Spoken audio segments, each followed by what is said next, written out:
Hey guys, welcome to Thomas's World, and today I'm going to read you this story called Elf.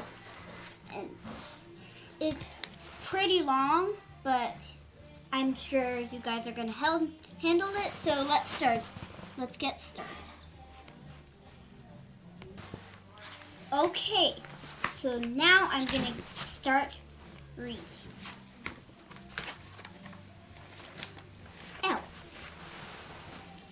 This is the story of how Buddy the Elf saved Christmas. It's a story that begins many years ago. One Christmas Eve, Santa Claus slid down the chimney of an orphanage with his sack full of toys. While he was eating some cookies the children had left out for him, a little baby crawled into his sack. On Christmas morning, Santa and his elves were celebrating another successful year of gift giving when they heard a strange noise coming from the toy sack. It was a baby. One of the older elves adopted the baby and named him Buddy.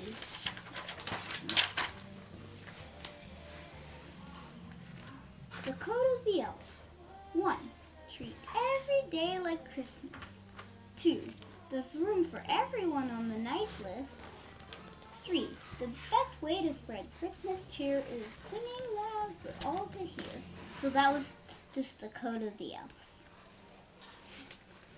Although Buddy grew twice as fast, he was no different from the other elf children.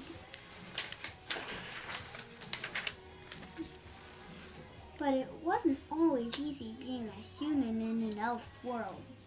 Buddy could never make toys as fast as the other elves could. I'm the worst toy maker in the world. I'm a cotton-headed Mini-Muggins. You're not a cotton-headed Mini-Muggins. You're just special. Buddy did his best to fit in, but Papa Elf knew that he had to tell Buddy the truth. Papa Elf told the story of how Buddy had come to the North Pole as a baby. His human father, Walter, never knew that Buddy was born. Walter lived in a magical place called New York City with his family. But that wasn't all. Santa had one more surprising thing to tell Buddy. Your father, he's on the naughty list. No! Some people just lose sight of what's important in life, Santa explained. That doesn't mean he can't find his way again. Maybe all he needs is a little Christmas spirit. Buddy was determined to bring Christmas cheer to his father and to all of New York City if he could. Buddy said goodbye to Santa, the elf, and Papa Elf.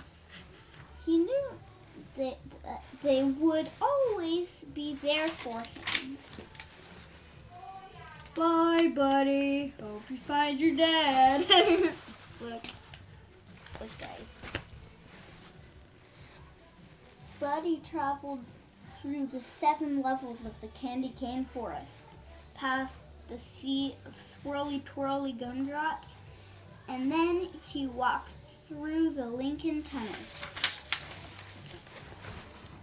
But he quickly learned that New York City truly was a magical place. He made new friends, he got his shoes shined, and ran circles through a revolving door, and played hopscotch on the crosswalk.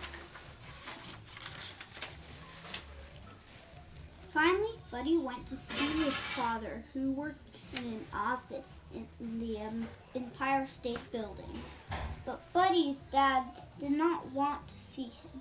He didn't believe that Buddy was his son or an elf, and he ordered him to leave. Buddy was beginning to understand why Walter was on the naughty list. Buddy left feeling discouraged, but then he saw something that made him smile. A big store all decked out for Christmas. Inside, a girl named Jovi was decorating a Christmas tree.